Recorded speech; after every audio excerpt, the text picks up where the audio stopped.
In the national politics of Pakistan, the minus one formula has always been in discussion. The world is facing a challenge of the COVID 19 pandemic, yet in Pakistan, all attention is on minus one. Will Imran Khan be replaced or survive? Looking at the history of democracy in Pakistan, it has faced many challenges. Not long but 2 decades ago, Pervez Musharraf has minused Nawaz Sharif through a military coup on October 12, 1999. Bhutto's regime has been ended with the assassination of Benazir Bhutto on December 27, 2007. Former President Pervez Musharraf, who was once very powerful, resigned to avoid impeachment on August 18, 2008. The parties from opposition and government forced Musharraf to resign or face impeachment. Subsequently, former Prime Minister Yusuf Raza Gilani was disqualified by the Supreme Court of Pakistan over contempt of court on April 26, 2012.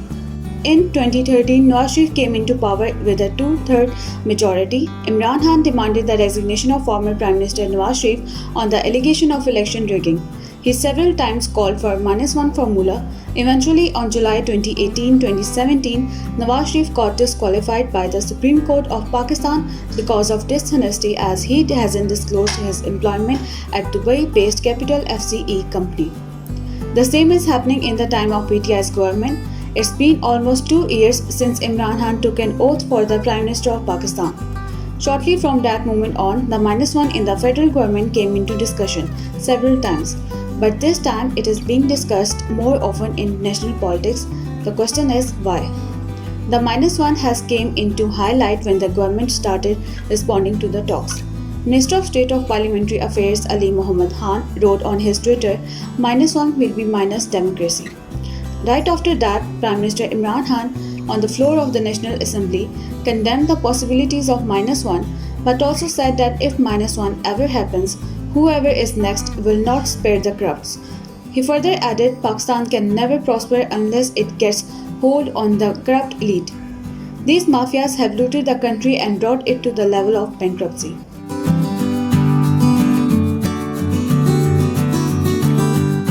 After the statement of Imran Khan, opposition gave rise to the minus one talks.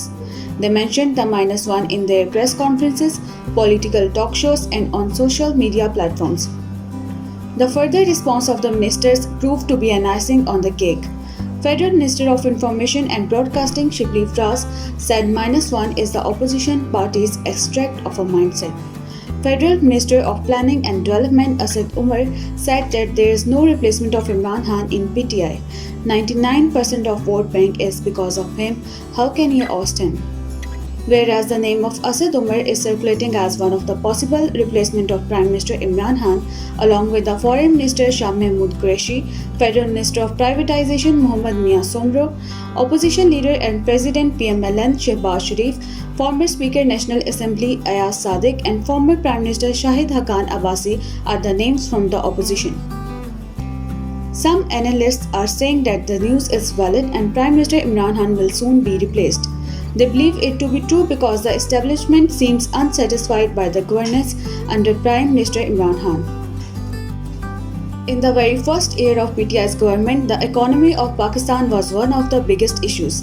The government took the bailout package from the IMF to return to its sustainable development goals. Other challenges were unemployment, inflation, Pakistan on FATF's grey list, accountability on corruption charges, and rising tensions between Pakistan and India. Because of all these problems, the circumstances were not in favor of the newly elected government. Due to the lack of good governance, one problem led to another. This once again, as the history of politics in Pakistan indicates, gave way to the discussions on minus one formula. The opposition is demanding the PM's resignation for quite a long time, as it always been the case in the politics of Pakistan. Looking at history, it seems a normal affair between the government and the opposition.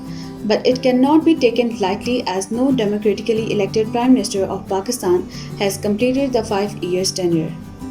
Furthermore, Imran Khan's firm stance on the accountability of opposition leaders, his various public statements, and intra-party division has made it difficult for the government to perform better. The position of opposition cannot be neglected here, as Nawaz Sharif is in London for the treatment, Shehbaz Sharif is facing NAP cases, including other senior leadership of the party. Asif Ali Zardari is also facing NAP cases and he is reportedly ill. Apparently, under these circumstances, there seems no problem for the government.